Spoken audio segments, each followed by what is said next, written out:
So in the last Girls Und Panzer related video I did, I discussed about which country I think the Aura Girls Academy represents.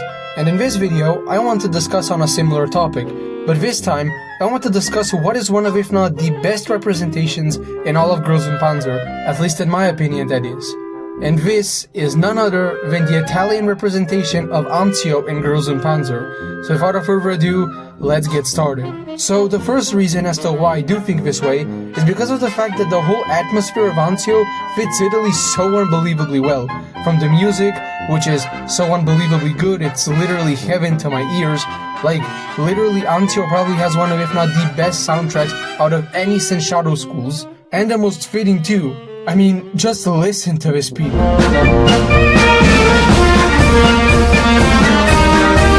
But it's not just the atmosphere of the music, but also the way the entire school is presented. It gives such an amazingly energetic and vibrant atmosphere, which at least I think perfectly sums up and represents Italy.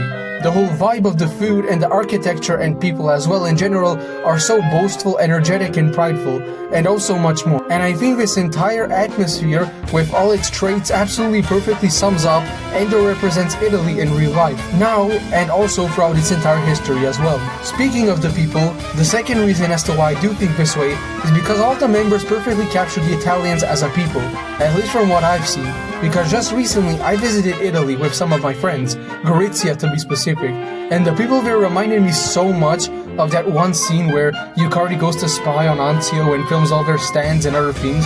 It felt truly amazing and surreal being there in real life and feeling the same energy, especially from the people. And of course, I felt an extremely similar, if not even same energy from the anime itself. And I can't believe how perfectly they managed to capture that, especially in the way all the people talked and gestured and expressed themselves and so on. And yes, of course, the rest of the schools that represent a country in real life in this anime are obvious stereotypes, and that was also most likely the intention with Anzio too, no doubt about it. But at least from my perspective and or view, they have probably unintentionally created the most accurate stereotype out of all of the schools, which makes this school's representation of Italy all the more special and all the more better by far from all the other schools. And my third and final reason, at least from the bigger reasons that I have to present today, which is actually very related to the previous point, and you might ask, why is that? Well, this one single person is a huge reason as to why the Italian representation in Anzio works so unbelievably well. And this single person is none other than the one and only leader of Anzio, that being Anchovy. Now, Anchovy is such an unbelievably amazing character in Girls Und Panzer, probably one of, if not the best in my opinion, and is quite an underrated character in the anime overall. Now I'm probably gonna have to make a separate video on her someday, but this character is the perfect choice for the leader of Anzio, aka the leader of the Italian representatives in the anime. She gives off such Mussolini vibes, although in a good way that is.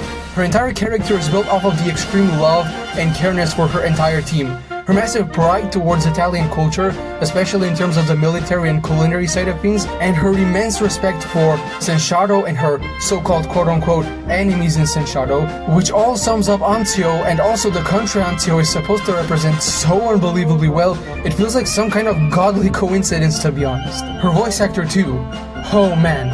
Along with the voice actors for all the other members of Anzio, but especially Anchovy's voice actor, does such an amazing job at giving this character the energy she needs to truly feel like an actual Italian representative and not just some cheap, obvious stereotype.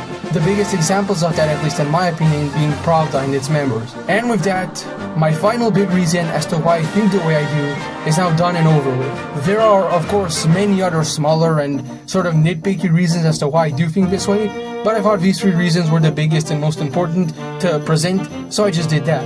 But anyhow, with all of this out of the way, what do you think? What is your favorite representation of a country in Girls Und Panzer? I would love to hear your thoughts in the comments down below.